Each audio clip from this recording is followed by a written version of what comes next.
Welcome everybody. Thank you so much for joining us. Today we're going to be chatting with the fabulously talented Rebecca Bowker, whose job it is to edit the hilarious and one of my absolute favourites, Channel 4 show, Taskmaster. So anyone who hasn't watched Taskmaster before, it's a British, like we can say it's a British, US version, but it's a British comedy panel game show that sees comedian Greg Davies and comedian and musician Alex Horne set ludicrous and downright silly tasks for 5 competing contestants who also happen to be comedians. So it is very funny. In large part down to the brilliantly crafted edit. So the format, which we'll go into a little bit more with Rebecca, I mean, it's studio based, and then they watch back VTs of themselves doing the tasks, and then Greg judges them, sort of like ranks them 1 to 5, and then it's bookended by tasks within the studio as well, isn't it? So yeah, let's talk a bit about Taskmaster, and then we'll go into other things that Rebecca has worked on and other parts of her career. But Rebecca, Taskmaster, how did it all kind of start? How did you start editing the show? Where did it all begin? Well, I started in series 7, so I wasn't on it from the beginning, and basically they needed someone to help. There was a US version, so I came and helped them out with some VTs for that, and then when they recommissioned it, they asked me to come back. So I've been doing it in series 7 till now, really. So and I got, as with most jobs in telly, I got it from word of mouth, and having worked with other people that worked on the show before, they asked me to come aboard. So yeah. And you've never looked back. So what was that, 2017, did you say? Oh gosh, probably about 2018, 2017 maybe. We basically do 2 series a year, so it hasn't been 7 years. It's well, how many it's been up from then till now, but yes, we do 2 a year, so it's about three years sort of timing, I would say. And how do you, I mean, let's get right into it. Like, how do you start on a show like that? What kind of footage do you get first? Obviously, it starts with all the tasks, because you can't do it the other way around. But if you're cutting the VTs of the particular tasks, do you get them in dribs and drabs? Do they shoot a lot in a day? Like, what do your rushes look like?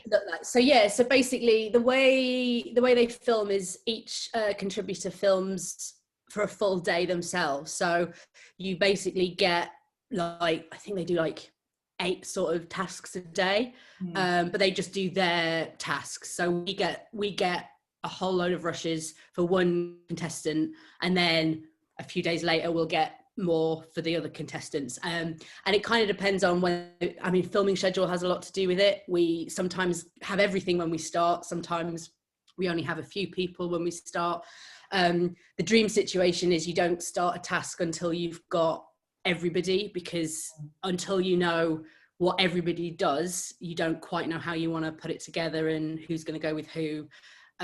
So it's kind of a bit of a mix, but in general, we have everybody to cut all from the start, but they don't all film together, which, I mean, I don't know if that's, like, people realize that or not, but they all film on their own separate days, just so that nobody knows what else is happening, and so they can keep it. So the minute they get to studio is the first time they know what everybody else has done, basically. And it's definitely the case, like, that Greg's seeing it all for the first time as well. Yeah, everybody is. It's it's well, obviously Alex isn't. Alex is the one that's been there and seen. Exactly. And when I say Alex, I mean Alex Horne, the task assistant. But it's all new, and it's all, I think that's what keeps it fresh, is otherwise if they knew about it. And the comedians seem really good at not talking about it outside of Taskmaster. So so what's the usual gap then? So they'll film you'll cut that, and then when do they do the studio stuff? Is it like Uh, a month or? It's a couple of months, basically. They can, so again, it kind of depends on filming schedules, but it can be anywhere between like, I think we can film the tasks sometimes over like a 6-month period. So it's quite a long time from when they start to when they get to the studio. So quite often you'll see some of the comedians have actually genuinely forgotten doing the tasks because they were so long ago. I mean that's a lot to do with just scheduling as well, and the fact that we have to have time to cut them before they go to studio. So we need a bit of a gap in between, otherwise there'd be nothing for them to watch. No, that makes perfect sense. And then when you're, so you get these tasks, like you said, 8 in a day, and you've got all 5 contestants. Is it 5 or 4? Yeah, 5. And I'm gonna guess that they've kind of done them in the same order throughout the day. So you've got, or do they? Yeah, sometimes they mix it up. So they sometimes people are better in the afternoon than they are in the morning, or it's rained, or there's not necessarily a pattern to that. There's a slight pattern. For instance, their first task always tends to be the same for everybody, and then it's kind of they mix them up a bit, depending on, as I say, external factors, as well as just because if everybody's a bit more nervous on their first day, they kind of want to spread them out a little bit as well. Get them warmed up with the first. Exactly. So you're cutting these tasks, and again, what's the average they show? The final VTs like 3 minutes. I suppose sometimes it's broken up. You see one. It's so variable. I mean, you're basically because you can kind of cut them any which way. Sometimes we show them individually, so for instance with creative tasks, sometimes they're kind of separate, and then if there are ones that are more sort of like active ones, they tend to be together, and they tend to be about 2.5 minutes to 3 minutes roughly, or at least that's what they are when they go to studio. Obviously, once what we do is we cut them to time for studio, but make sure we don't take out any of the good bits out. And then when they go to studio, you tend to have to cut it down even more, because the studio record tends to be about 3.5 hours long. So we've got to get that down to 44 minutes.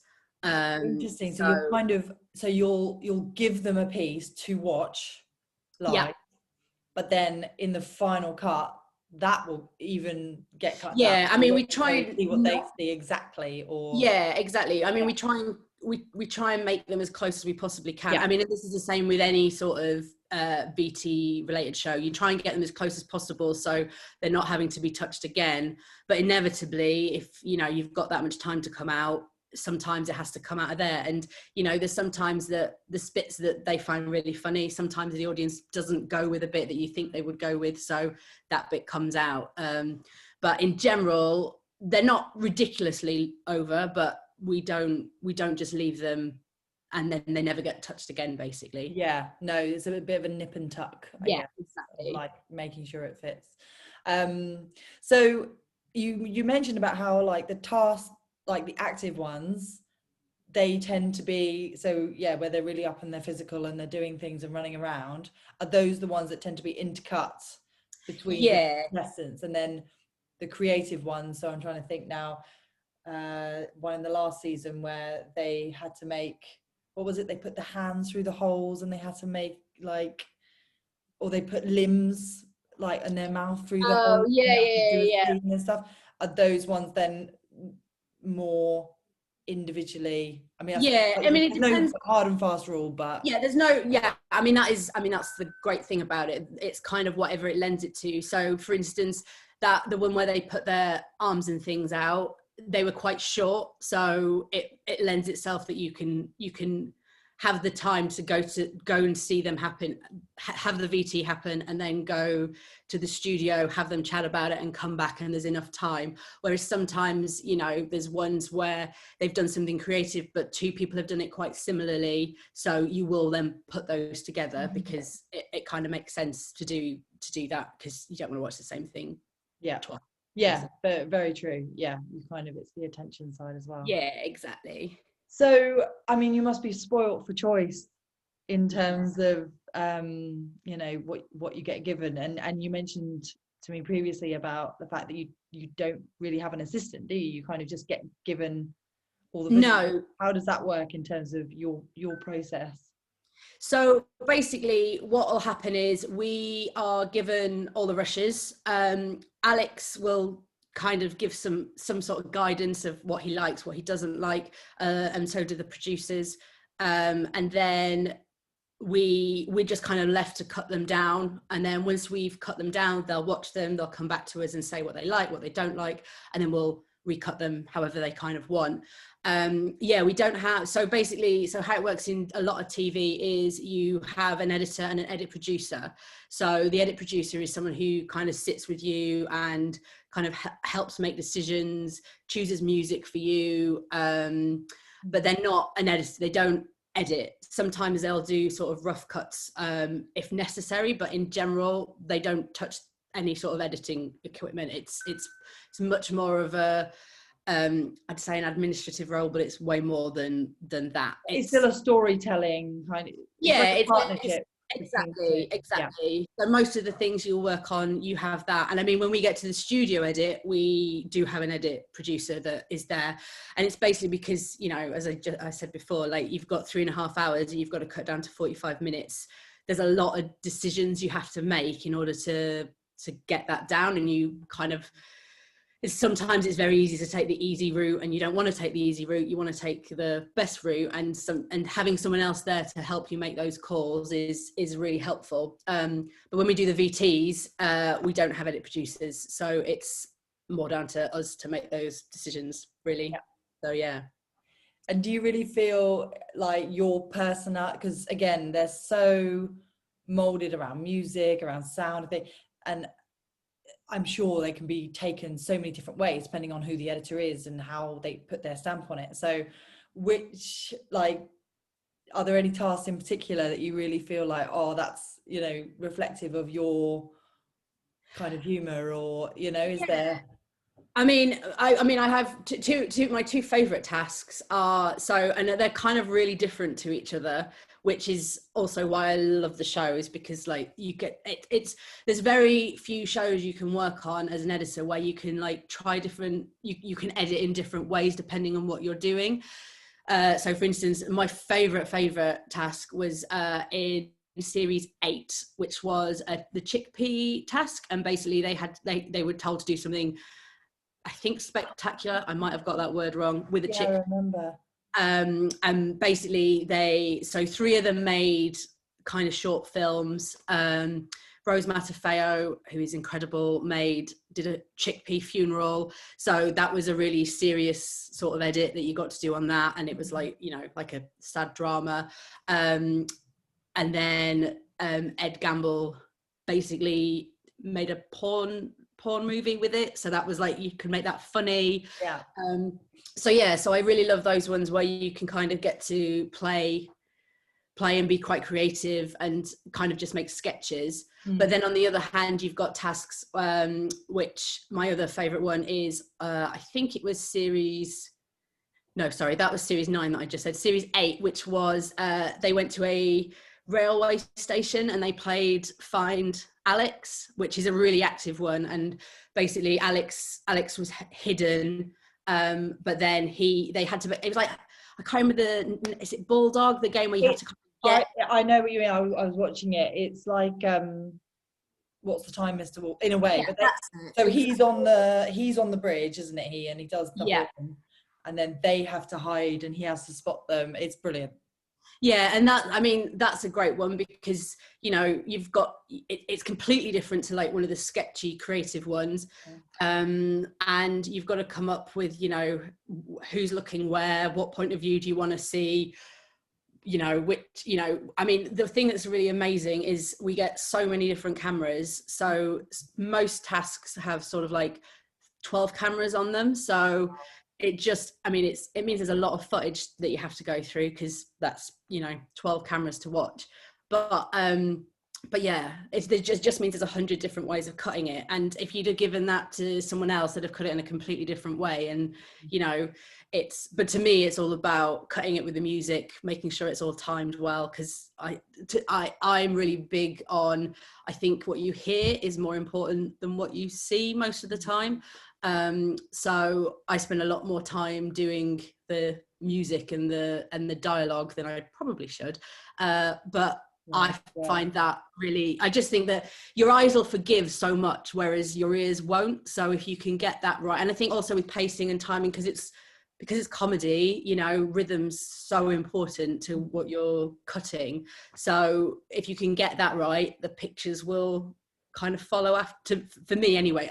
This is also the other thing, is everybody cuts in completely different ways to each other. So yeah, if you got someone else sat here, they'd say probably the opposite. But I think it's true though, the sound effects, and even in those little and I'm assuming you cut those as well, like just the little what would you call them, like the stings at the front. Yeah, the stings. Yeah, we do those too. Yeah, and that is so like textured by the sound, and you know, the theme tune and stuff, and little sort of record scratches and things like that.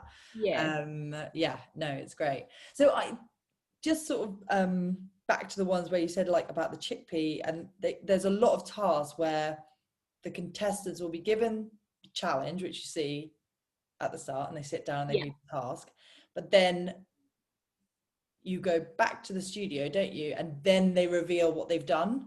Yes. And I suppose with those ones, do you ever talk with the contestants about what their vision is, or is it kind of the producers what their vision I don't. But the producers and Alex all do. So, and then they will give me that information before I start and say, you know, oh, they really want it to be cut this way. And with those ones, you know, you want to be as faithful to what they've done as you possibly. I mean, you want to do that with everything, because you know, we're not there to stitch anybody up. You know, you want the best. You want their vision of whatever they exactly. And you know, especially with those ones, the last thing you want is for them to watch it and go, that's not what I meant. That's not what I wanted to happen. Which thankfully doesn't happen. But you know, it's because you have all of that stuff and you know, the director Andy Devonshire spends a lot of time talking to the contestants and, you know, making sure that, you know, they're getting what they want out of it. So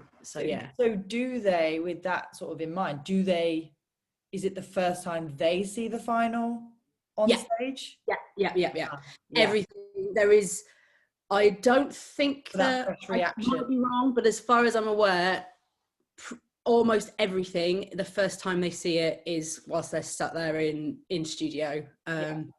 Because otherwise they just don't react the same way. You've got to, you know, they've got to see it fresh, because you know, with anything, you know, even when you're doing pickups or anything like that, it's never the same the second time. So and you know, most of them are comedians, not actors, so it's, you know, you want to get that initial feeling from them. They're good with the quick wits and the one-liners, and rather than repeating a moment or a line. No, that's really interesting. Do you have a favorite contestant across the years? Not really. So I find that the thing that's so great is you kind of need everybody in the mix in order to make everybody else funny.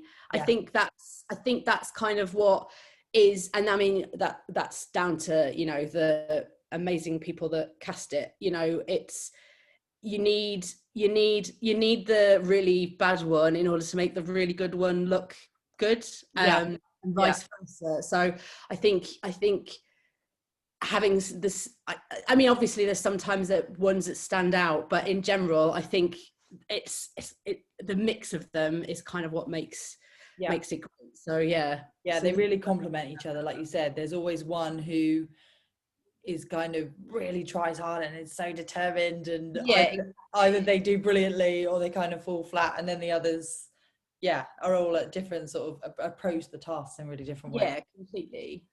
So tell us a little bit then about the stings. Like, do they do new ones for every like when do you do those? do you? So basically we do those whilst we're cutting. Every series is themed. There's different themes each time. So everything is filmed new every single series. So yeah, we get some things are task specific, so that's a lot more straightforward. And then we get lots of GVs, lots of pickups of things, so that we can build those sort of interstitials, I guess is what they are.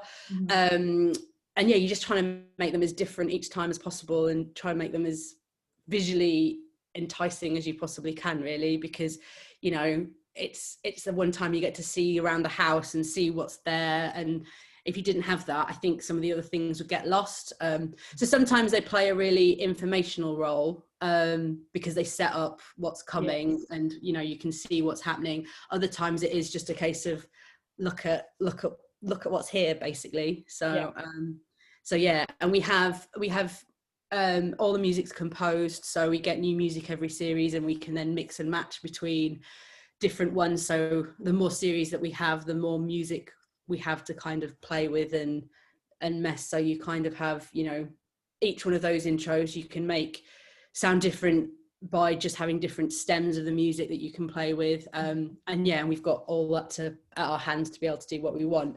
It mainly gets done by us in the offline edit, and then when it goes to the dub, they can then, you know, just make everything sound better and play with it a little bit more. Especially, I think they love playing with the sound effects there as well. And so yeah. But timing wise, it's very much down to you, isn't it? Like with the sound effects and where, and I'm sure maybe there's tweaks here and there, but yeah, you've made those decisions around where because I mean, so kind of how the process works from a really techie point of view is you have the offline and you have the online. So the offline is where you make all of the picture decisions and the cut decisions, and then when you get to the end of the offline, it then gets sent to like the grade, to have a final picture pass to make sure all the graphics are all correct and in the right places. But at that point, and also then to do the dub, which then sorts out all the sound. But in general, at that point, the show's locked. So timing wise, it doesn't change. Mainly picture wise, it doesn't change. Sometimes, obviously, they've got, you know, fancier screens than we have, so they will, you know, if something doesn't look quite right and it looked fine when we looked at it, it'll get changed. But in general, it's what comes from us is what ends up on screen, basically. Back to just with the VTs, like you said, the sort of informational side with the task, you got the challenge to, although again, like we said, you've got so much great stuff, but the challenge to make it funny, and then you've got the challenge to make it make sense. Do you have like because again, so many cameras, so many things, and the tasks some of them are just very random and bizarre. Do you get to a point where you're like, oh, that's funny, but does the actual, you know, have I put a shot in there to set that moment up to actually make it make sense? Yeah, exactly. I mean, there's some, I mean, you know, we have so much stuff that doesn't get to make it, unfortunately, because of time. And you know, you want to get in at the end of the day, it is meant to be funny. So you are trying to cram in as much of that as you possibly can, but it has to make sense, because if it doesn't make sense, no one's laughing at the jokes, because you're spending too much time thinking about what's coming, what's happened. So you kind of have to toss up between whether do you need this part of the VT to be just information, and you have to kind of not sacrifice the laughs, but make sure people really understand what's going on.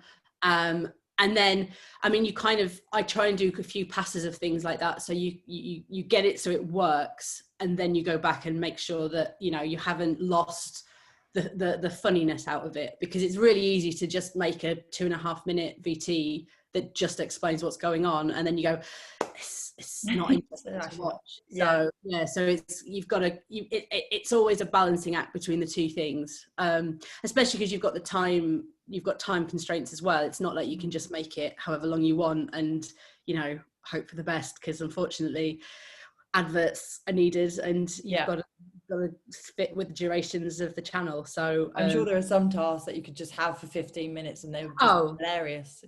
Completely. And I mean, the joy these days is you've got Twitter and you've got YouTube, so we can release longer versions of things, which we've that's started true. doing now. So so you do have that, but even so, it still has to work in the show, and it still has to be the funniest version that you can possibly make it.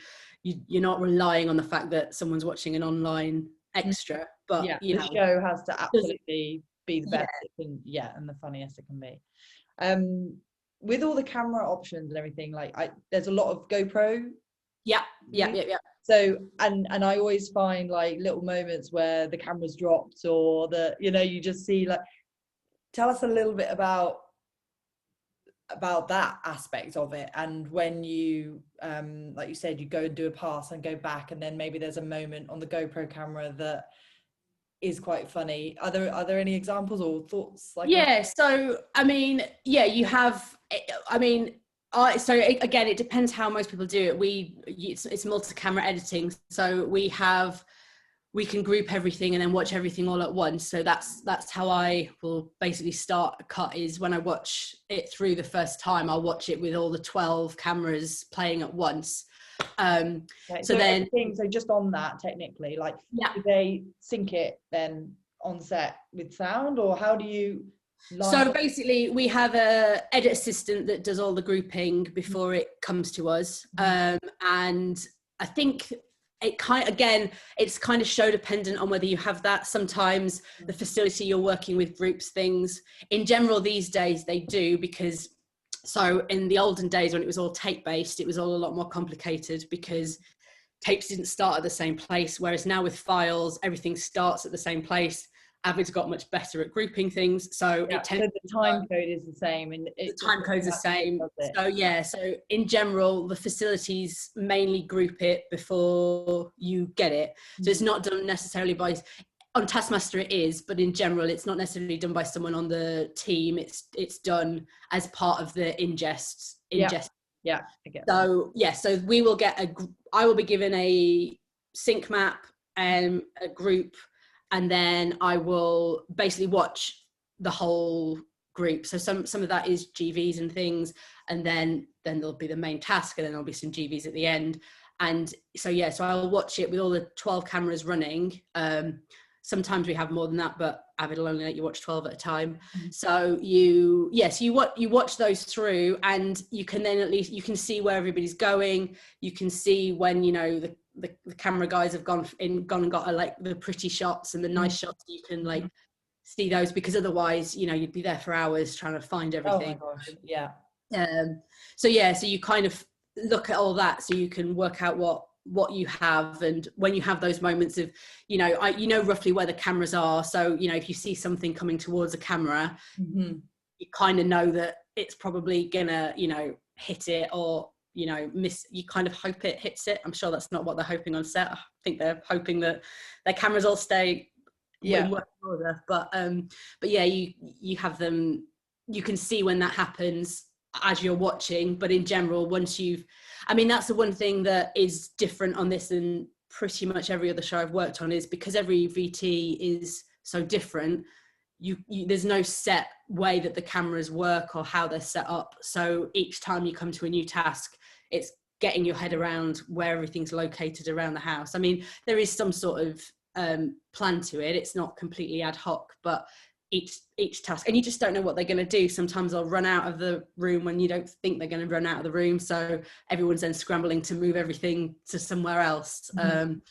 Because everything's real, nothing gets repicked up or anything, everything is as live. So I think that adds to the frenetic kind of completely of it, doesn't it? And the placement of, again, we're talking more about on set than editing, but it's the placement of all those GoPros and the decisions that they make about where that, even when they have the ones hanging off their heads, it's just but that's, how you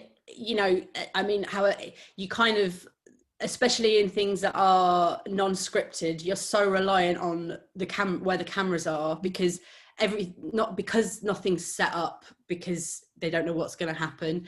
You have to rely that it's such a team effort to make sure everything's in the right place and going to work, and because you only get one shot at it. you can't pick it back up again. You've got one go, and if it doesn't work, it doesn't work. If a camera goes, a camera's gone. You can't go back and reshoot that. It is what it is, and you then just have to work your way around it, because batteries die. It's it's part and parcel of it. Cameras get knocked over. You kind of have to deal with it. So yeah.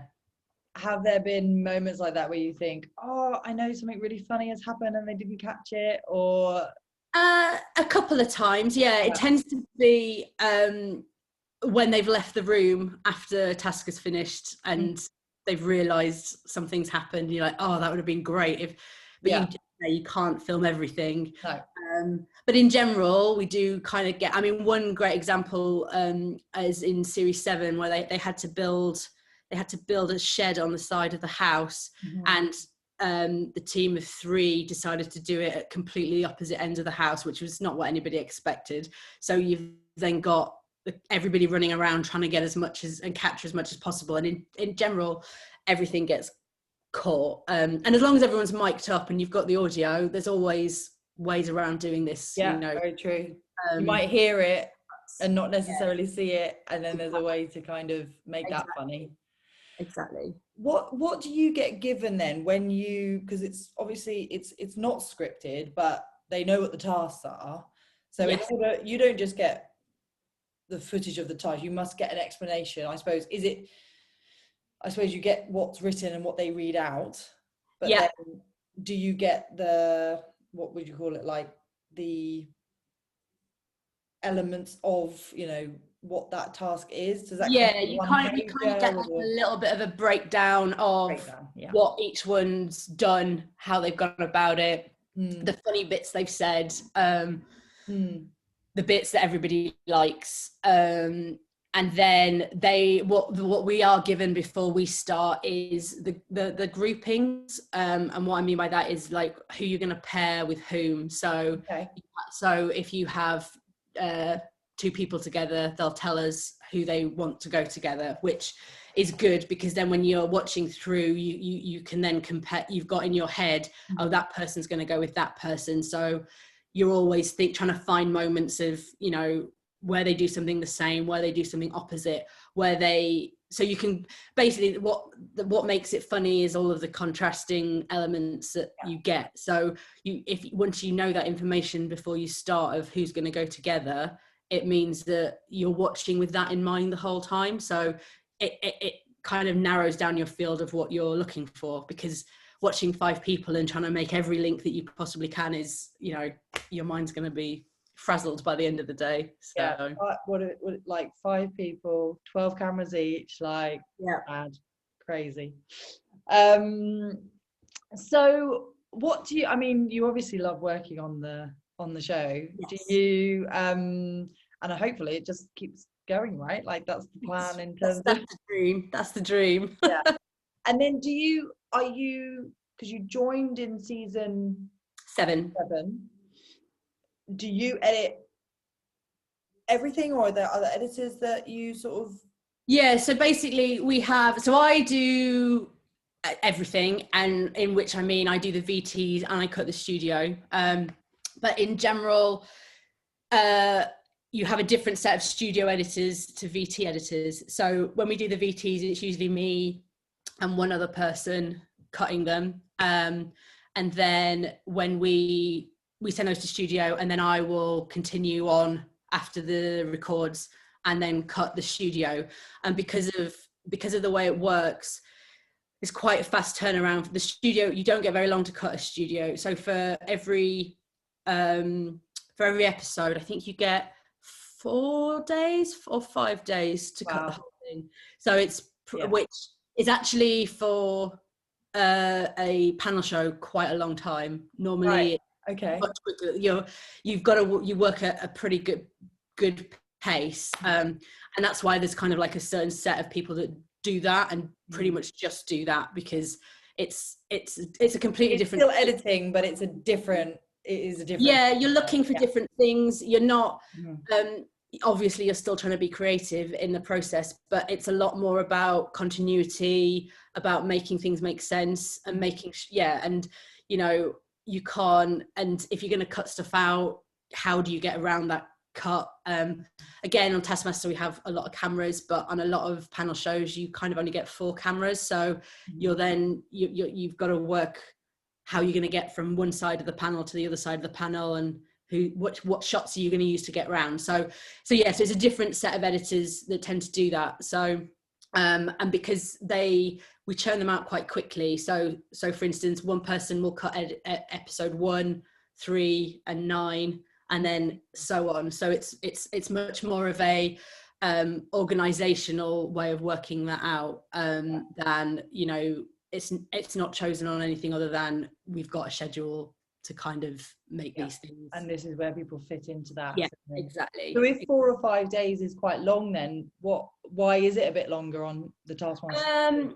Because of the nature of the content? I think because of the VTs. I think because you know, you've got those to contend with. Most panel shows don't have that element to them. So I think that's a lot to do with it. Because unless you're gonna hack them down, which is not something we want to do, you've got to then still spend the time to make sure that all works and everything.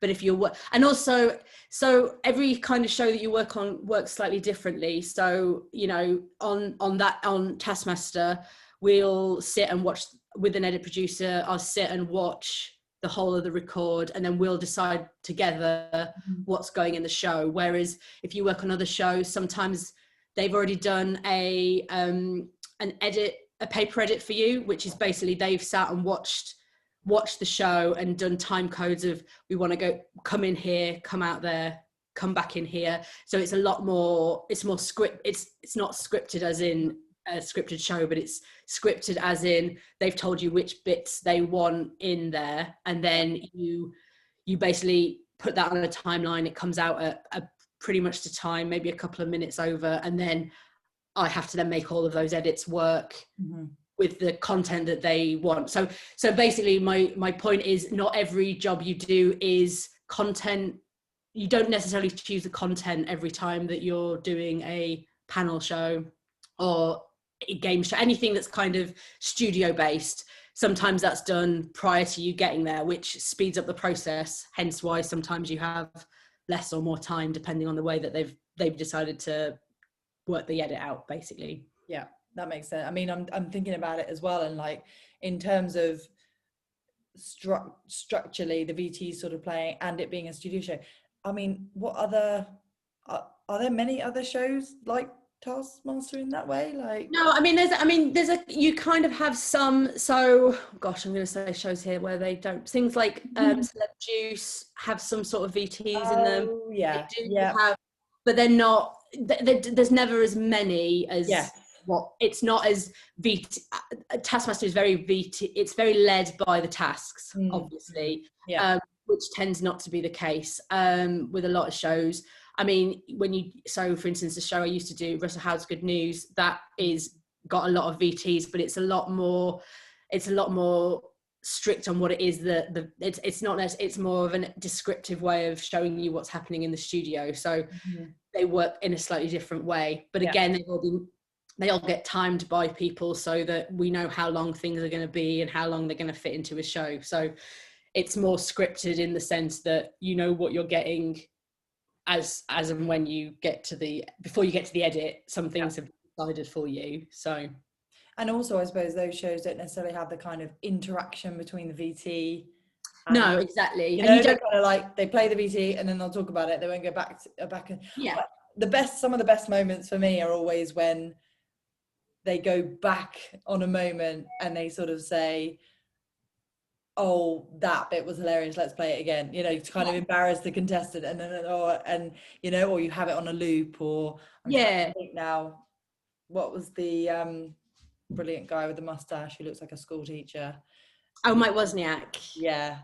And his parts. I mean he's incredible, he's so funny. But things like that, I mean, and a lot of those are kind of off, they're things they've decided on the night in studio, that they've decided they want to do that. So you know, everything's quite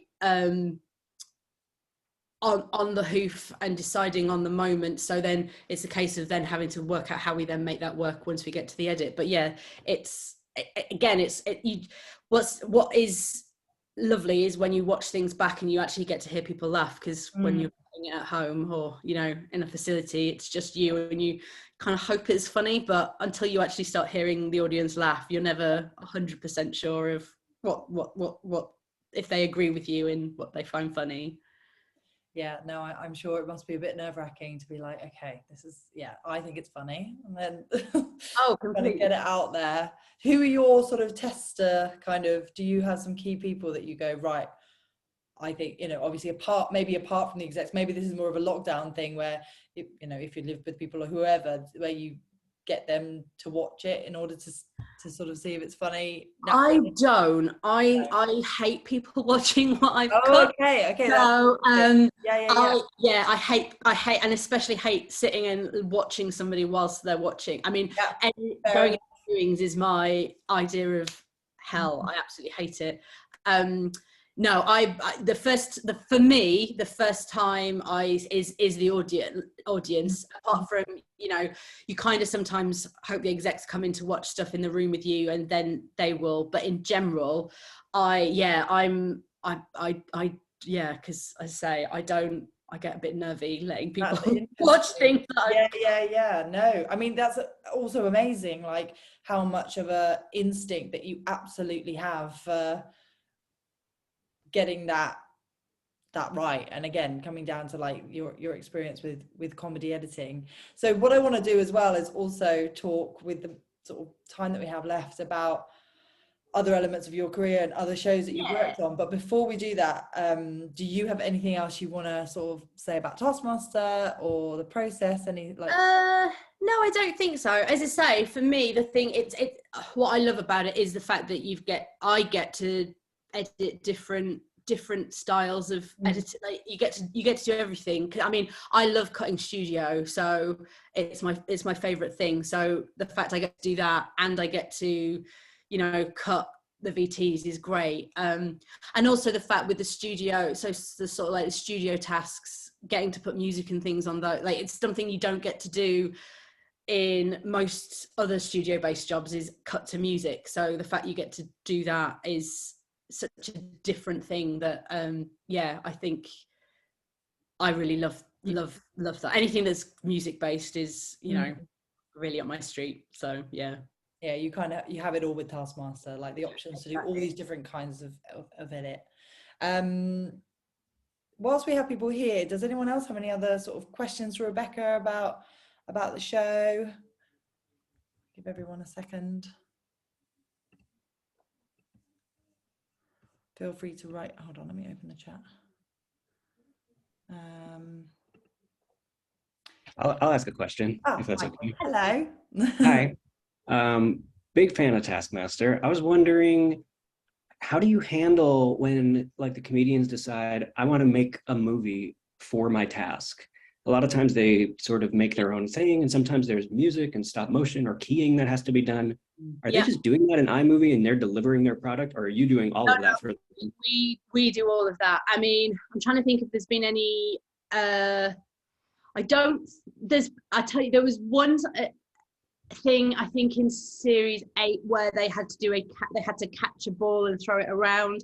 I think they might have done that one themselves, but in general, everything comes through us. So what they'll do is on the day of shooting it, they will go through with the director exactly what they want, how they want it to be shot, the feel of it. You know, if there's a certain style they want it to be done in, they have those discussions, and then that's basically given to me, and then I then basically make that happen for them. So we try and, I mean, obviously we use graphics and things as well, but we try and use that as little as possible, just to make it as much down to what happened as we possibly can. But at the same time, you want to make them good. So, you know, we do add things, but it's all stuff that they've asked for. We don't go ad hoc and go, oh, we're going to make this ourselves and do it the way, you know, I want it to be done. It's their vision, but we implement it for them. That's great. It's so much trust with them because sometimes, you know, if they have a vision of what they wanted and then they're like, well, I just pass it off and we'll see what comes out. But Yeah, also, exactly. that's part of the fun. And I think that's also down to them, having a great team of people that they trust implicitly that they'll get as close to what they wanted as you can possibly do with what you're given. So yeah, that's great. And I'm sure that doesn't add any headache to your workflow when they're like, by the way, you have to create a stop motion video. No. You get asked for things that you're just like, that's not necessarily possible, but we'll give it a go. And I mean, it's great. It's a great way of getting to play and do things that you wouldn't get to do on most jobs. So it's excellent from that point of view. Cool, thank you. Brilliant. No problem. Question. Thanks, Michael. We have another question from Lorna. So she says in the chat, thank you for this amazing opportunity to hear about how you cut Taskmaster. Can you say a bit about how you got into editing and which editors inspire you? So so let's talk a little bit about your sort of career in a holistic sense. To Lorna's question, how did you kind of sort of right? So I did it quite in a unconventional way. I didn't go to university and study it. My degree was in French. I knew I wanted to work in TV or film in some kind of way, but didn't really know much about what I wanted to do. And then in my final year of uni, I didn't particularly love it, so I decided to do a film course, like a night school. I think it's called the New York Film Academy, and that basically you do it on an evening classes. So it's kind of all random people from different walks of life that just wanted to dabble in film. They're not people that necessarily want to be filmmakers, but they just want to have a go at it. So I did that. Quite liked the editing bit of it. That was the bit I enjoyed the most.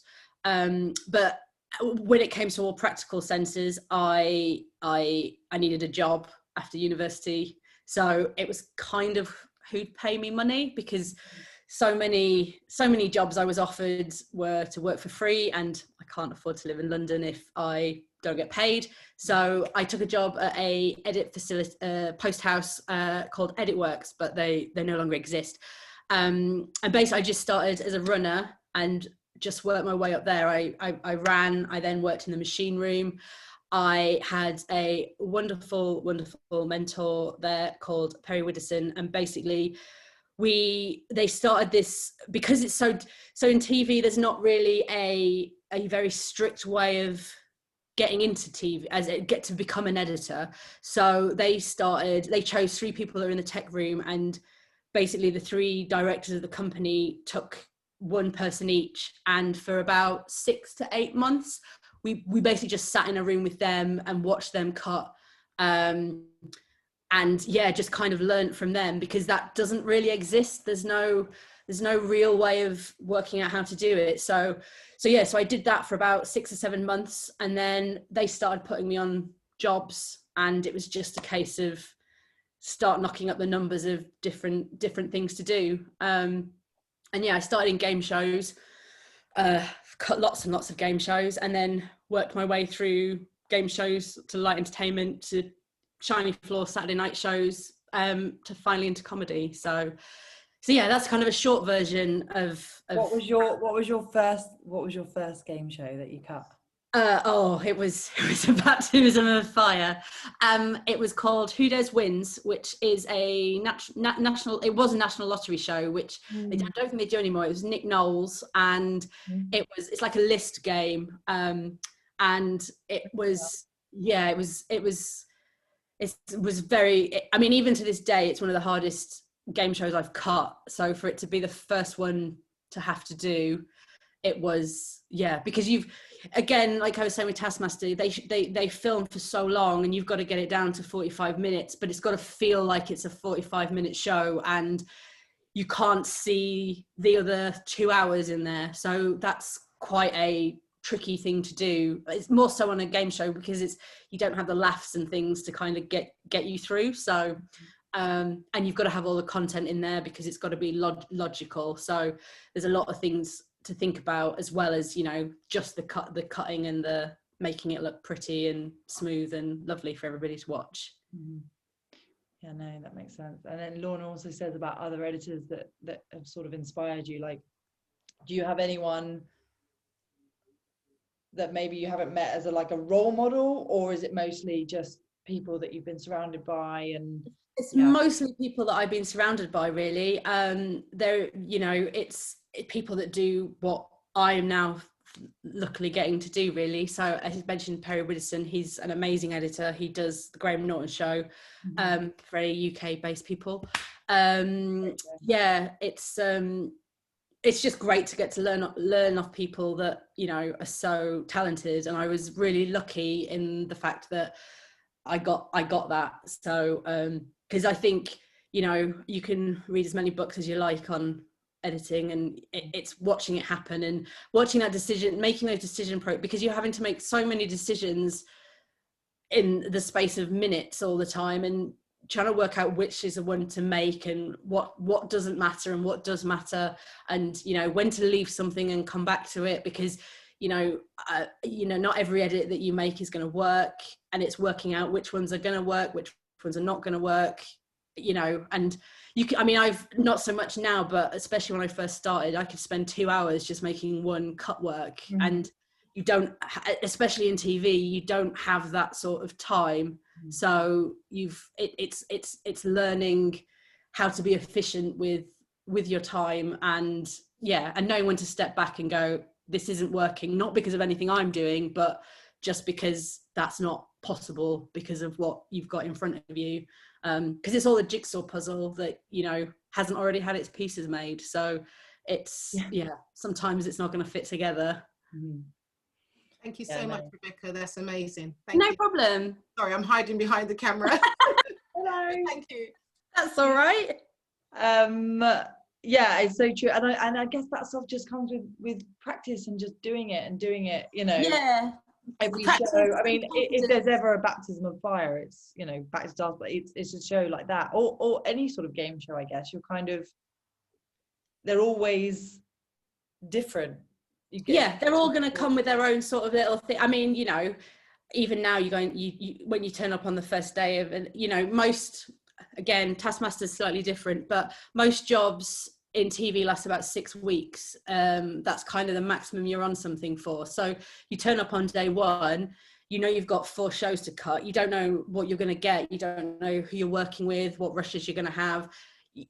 That fear never goes away. You always have that, but you learn when it's a rational fear and when it's irrational, which when you first starting out, you don't know. So many times, you know, it's working out what it is, and it's having the confidence to know that you know what you're doing. Once that's kind of, it's like you have a day where that just clicks, and then once you've got that, you know, it makes all your decisions a lot easier after that. If anyone else has any other questions, just whack them in the chat. But we've got sort of like 5 minutes left. But I suppose in terms of your, again, with Edit Girls, so just sort of going back to, you know, like how we first met, I got to share your story, and Edit Girls is very much about, you know, sharing the stories of women in post. And so do you feel that you've ever, like, do you know a lot of other female editors, or no? I mean in comedy, I can count on one hand the amount of female editors I've met in the last 15 years. Like they don't exist. Very, I don't really know. I don't know why. If I was to hazard a guess, it's because there's no real route in. So you have to go through the machine room, which is a very male orientated place. And it's very technical as well. So if it doesn't matter how great an editor you are, if you can't do all of the technical nerdy stuff, you aren't going to succeed in there. And it's a shame, because there's no other way of leapfrogging that, because there's no sort of specific other like there's no sort of training programs or anything that allow you to just edit, really. And I mean, I was saying before, like I've listened to some of your other chats and hearing people talk about, you know, having a first assistant editor, and like that doesn't exist in TV. It's you're editing or you're not editing. So I think it's slightly harder to but it's also very much the form of TV that you work in as well, the kind of the game shows, the unscripted stuff. It's like, I think from what I sort of know, like the big sort of, I don't know, the Westworlds and the, you know, the TV series like that, they'll have different assistants, but the stuff where you like that you get to work on, that you really get your hands on, that sort of assistant going up the ranks doesn't exist. And in a way, I guess the real shame is ultimately, like you said, the technical side predominantly hasn't been something that's been encouraged and accessible for women. Because it's not, I mean, you know, I did it and I'm not very technical. So but it's not, there's a fear to it that I think, you know, it's just instilled in you, you know, from, you know, years of, you know, told what you can and can't do in life. And it'll change. It definitely is changing. You walk into a machine room now and it's much more 50-50 split between, you know, male, female people. So there is a change happening, and I hope that sort of progresses into to offline editing. I mean, there's a lot more when you go into sort of like the grading rooms and things like that. It's a lot more, you know, there's a much better mix of people. But yeah, offline, especially in studio-based shows, just it's. I mean, as I say, I'm not the only one out there, but there's rare.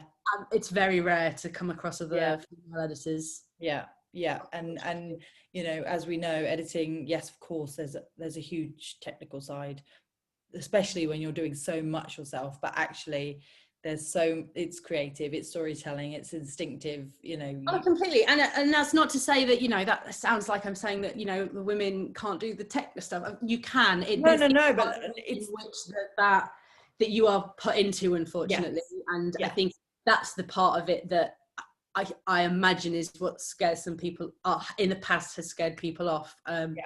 Hopefully, you know, that is what is changing. And as I say, there definitely does feel like there's a change. It's just not quite yet got to the next stage of it. It takes time though, doesn't it? It's completely. The mix is changing in the tape rooms, and then ultimately over the years it will change as the experience kind of comes, and exactly, there'll be more Rebeccas, and so it's the dream. Do you have any other like advice? Like Edit Girls is very much I mean, it's for everyone really, but for anyone wanting to start a career in post-production, specifically with the kinds of shows that you cut, I mean, getting into a tape room, like getting into a tape room is the best thing you can possibly do. I mean, look at, if it, you know, obviously you take what jobs you can get, but you know, look at what that facility does, because quite often certain facilities will do different shows. So if you want to go down certain routes, there's better places for you to start. So, you know, there's places that just do comedy, there's places that just do the game shows. The same with scripted as well. You know, if you find one that's kind of going the right way, I think it's a really good start. But then when you get there, just make yourself known to people and show willing. Like I used to, you know, before they started training me, you'd spend a couple of hours after my shift sitting with an editor, watching what they were doing, you know. And yes, it's teaching me a lot, but it's also making you known to the people that, you know, run the company, and show that you're interested in what you're doing, you know, because a lot of people go to post houses because they have a base of runners, and it doesn't necessarily mean, it's also a really good way of getting into production. So a lot of runners that work at post houses aren't interested in editing. They're there to meet the client so that the client can then give them a job. So it's not necessarily a given that you're there to want to edit. So I think it's really important to make sure that people know what you want to do and you show an interest in that, because it's really easy just to get overlooked if you don't put your hand up and say, this is what I want to do. Because because as I say, people are there for very different reasons, and you might not, it's not something that I realized when I started. I just presumed if you went to a post house, you wanted to edit, and that's not, you know, some people want to work in the machine room and go up the engineering road. You've got to shout and say, that's not where I want to be. And it's hard work. It's a lot of, you know, your own time that ends up getting spent, but it's all worth it in the end. You know, for everything that I put in, I've got it out tenfold. So, you know, you work as hard as you possibly can in those first few years, because it will pay off, I promise you. I mean, that is a perfect way to end this chat, I think. Thank you so much. I've learnt loads. Just about the sort of mechanics of editing like Taskmaster, and you're incredibly inspiring. I know will be inspiring to so many people watching this now and afterwards as well. So thank you very much. It's lovely. And it's to say, it's such a great thing to be involved in, to, you know, get more people doing it, because it's a great job.